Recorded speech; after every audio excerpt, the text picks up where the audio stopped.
Badan kaku? Faktor Uya. Pegal dan cepat lelah? Faktor utuh. Susu kalsium biasa nggak bisa ngalahin faktor U. Minum Entrasol. Dengan ekstrak zaitun dan Profit Formula, bantu penuhi nutrisi harianmu. Entrasol.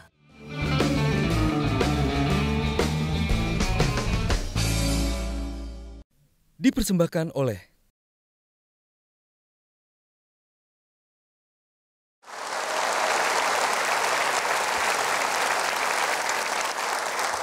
Nah, sekarang boleh cerita, anaknya penjual pecel dengan kaki polio dari umur 1 tahun 8 bulan, sekolah diolok-olok, diejek, mampu bertahan SMA, bahkan kuliah, bahkan kemudian S2 di Hawaii.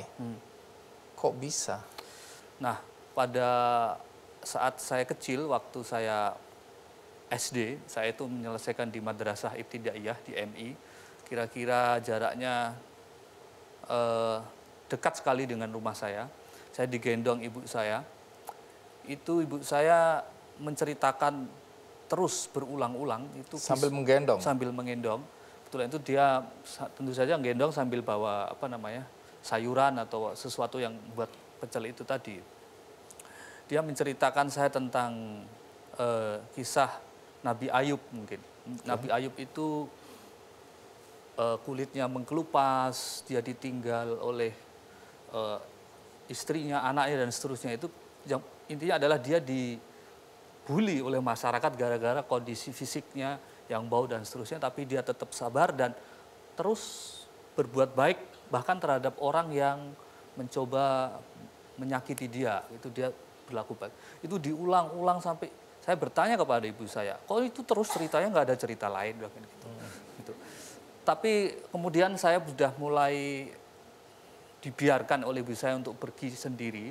Saya mulai menyadari, bahwa apa yang saya hadapi itu adalah saya harus seperti Nabi Ayub. Sehingga bullying dan seterusnya itu sudah nggak lagi mempan kepada diri saya. Saya sudah menganggap bahwa itu adalah hal yang biasa. Justru kalau nggak dibully, kok nggak dibully? Nah, gitu. Gitu. Nah, kemudian apa tantangan terberat yang Anda hadapi selama dari mulai duduk di bangku SD atau mungkin bahkan TK sampai ketika kuliah? Apa tantangan terberat yang pernah Anda rasakan sebagai penyandang disabilitas polio? Akses dan terutama transportasi dan juga gedung-gedung yang tinggi itu menjadi beban kendala, berat saya, kendala saya. Nah, kalau uang dari mana ya? Maaf ya, ini kan penjual pecel ya. Bagaimana bisa membiayai Anda sampai perguruan tinggi? Kebetulan kakak saya ada yang bekerja di Jakarta, dia bisa memberi menjamin, oke, saya akan mengasih biaya kuliah kamu tapi cukup gitu, tapi untuk yang lebih-lebihnya saya harus menanggung sendiri. Sehingga ketika itu kos itu bagi saya juga pikiran gitu kan. Kebetulan saya akhirnya memutuskan untuk tinggal di masjid 3 tahun atau 4 tahun gitu sampai lulus. Jadi masjid itu jadi tempat tinggal Anda? Iya, saya menjadi... Karena gratis? Iya. Salah satunya alasannya karena itu, tapi juga karena saat itu masjidnya membutuhkan orang takmir. yang takmir atau marbut saat itu. Iya. Dan saya punya bisa untuk itu. Anda juga menulis katanya ya, untuk cari nafkahnya atau cari tambahan uang kuliah atau uang untuk hidup, menulis? Iya, menulis. Bahkan bikin buku? Buku akhir-akhir waktu. Oke, dari mana keterampilan menulis itu? Jadi waktu SD itu memang kebetulan sekali di rumah saya itu sangat Muslim ya. Ada ormas itu yang membangun perpustakaan. Di situ penuh dengan majalah Tempo, Bendel. Saya membaca catatan pinggir semuanya, novel-novel. Saya membaca di situ karena saya kadang-kadang dari balik jendela lihat teman-teman yang naik sepeda itu kan sedih ya, nggak bisa seperti itu. Akhirnya saya menikmati dunia sepi itu. Itu saya kadang-kadang membayangkan seperti mereka yang saya baca itu. Dan saya punya cita menjadi penulis, terutama saya itu adalah penyair saat itu. Penyair, pecerpen, dan seterusnya. Kemudian waktu kuliah ternyata berbeda. Ternyata dunia juga tidak bisa diharapkan dari menulis itu ternyata juga. Nah, tapi tetap mimpi itu tetap ada. Kemudian saya coba nulis semester 2, semester 3, loh kok keterima gitu terus. Dan dapat honor. Dapat honor. Tapi sebelum kita lanjutkan, ada baiknya kita lihat dulu liputan berikut ini.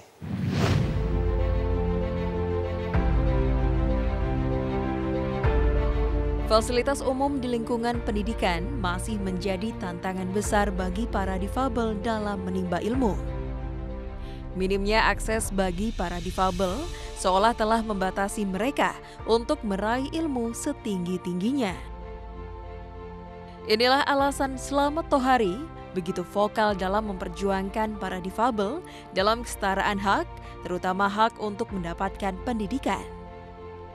Kini, bersama kawan-kawannya, ia pun mendirikan Pusat Studi dan Layanan Disabilitas atau PSLD Universitas Brawijaya.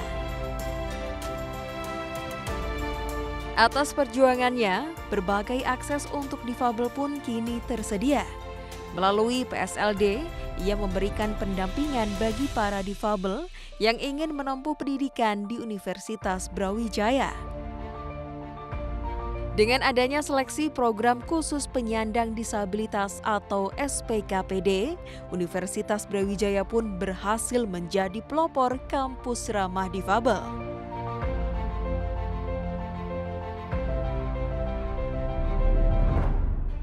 Awalnya memang Universitas Brawijaya mempunyai jalur khusus namanya SPKPD untuk teman-teman penyandang disabilitas. Saya masih ingat betul itu tahun 2016. Saya langsung kontak di Universitas Brawijaya dan menanyakan kebenaran dari berita itu yang saya dapatkan dari internet.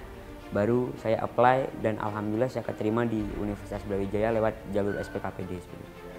Di sini PSLD bertugas untuk mengayomi kebutuhan apa saja sih yang harus dibutuhkan oleh teman-teman difabel seperti apa. Mungkin seperti contohnya teman-teman tunarungu dan teman-teman tunanetra yang membutuhkan pendamping atau volunteer, yang sementara PSLD menyediakan.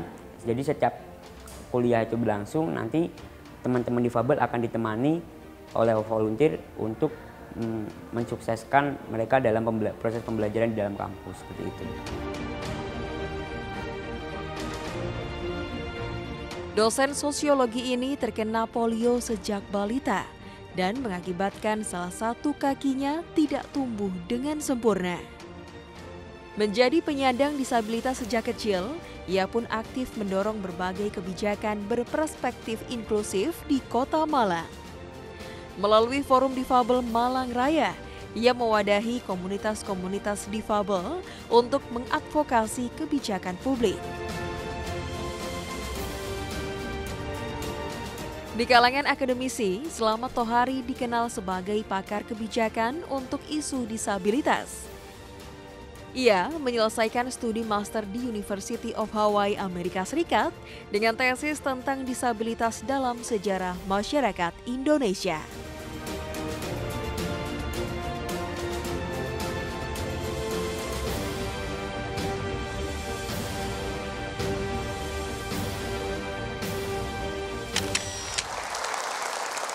Jadi sekarang Anda dosen ya, Iya, Pak. mengajar ya. Iya. Apa reaksi mahasiswa pertama kali ketika tahu dosennya polio? Ada beberapa yang diantara kemudian terkejut, tapi mayoritas menerima itu. Sudah bisa menerima ya. Mereka sudah terbiasa sekarang melihat para penyandang disabilitas punya prestasi-prestasi termasuk jadi dosen ya. Iya. Anda kan mendirikan LSM Sasana Inklusi. Terus kemudian gerakan advokasi difabel atau SIGAP. Sebenarnya apa yang Anda perjuangkan ini? Sebenarnya saya tidak mendirikan pas saat itu, waktu aktif ya. Oke. Saya di waktu mahasiswa saat itu skripsi semester 7 ya, semester 7 merasa bahwa saya harus terlibat nih dalam gerakan difabel. Kebetulan saat itu ada satu LSM begitu yang kebetulan beberapa orang di dalamnya juga akrab dengan saya. Kemudian saya diajak bareng dan kita melakukan banyak hal di sana. Apa yang diperjuangkan? Kita mengadvokasi kasus-kasus diskriminasi dan juga kebijakan publik yang ramah terhadap penyandang disabilitas. Diskriminasi apa yang masih dirasakan waktu itu? Misalnya transportasi di Yogyakarta dan juga sebuah kampus yang pada saat itu memberikan satu kebijakan kepada calon mahasiswa yang mempunyai disabilitas itu tidak diperkenankan untuk mendaftar. Kemudian kita melakukan advokasi. Katanya Anda pernah juga jatuh dari bus.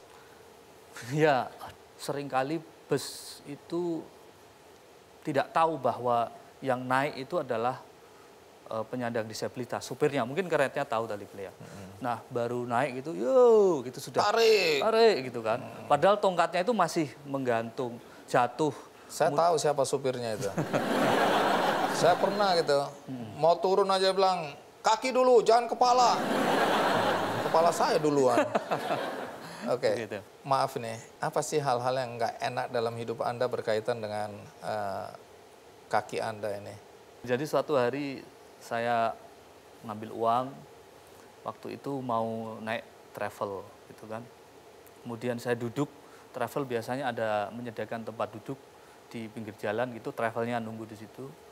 Terus tiba-tiba ada orang lewat dan memberi uang saya 1.000 saat itu. Terus Diterima atau enggak itu? ya, saya bingung saja begitu kenapa mereka seperti ini. Kalau gitu lain kali saya deket-deket Anda duduknya. Biarkan saya menerima semua itu. Terus saya dengar di masjid juga tongkat Anda dipakai untuk jemuran. Ya waktu itu kan waktu masa kuliah itu, waktu jadi takmir masjid itu kan masjidnya di pinggir jalan, agak dilalui banyak orang gitu. Jalannya cukup besar di itu, sehingga banyak sekali musafir atau orang-orang yang bepergian, pengemis juga, ada juga tukang becak dan yang lainnya itu tidur di situ. Ada juga yang sampai saya ngobrol meskipun tidak akrab gitu. Tapi saya dari situ saya mengerti banyak kelompok-kelompok marginal itu saling menyapa dan menggunakan masjid sebagai untuk Tempat persinggahan. tempat singgahan. Nah, ada yang mereka mencuci, padahal saat itu saya sedang karpet itu saya lundung gitu, tongkatnya saya diriin. Dia nggak tahu bahwa itu tongkat saya atau fungsinya apa gitu. Diambil, dibuat jemuran. Dan saya bingung ini di mana tongkat saya gitu kan.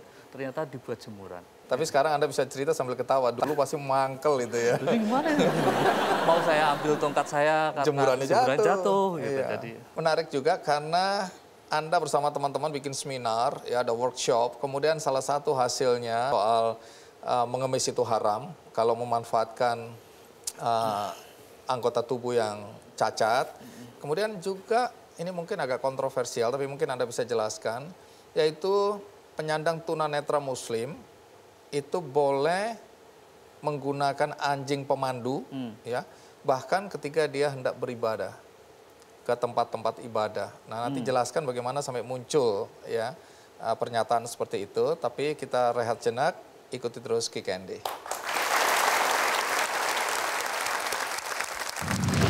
ketika saya tidak punya tangan, saya mau wudhu yang dibasuh apanya? Dipersembahkan oleh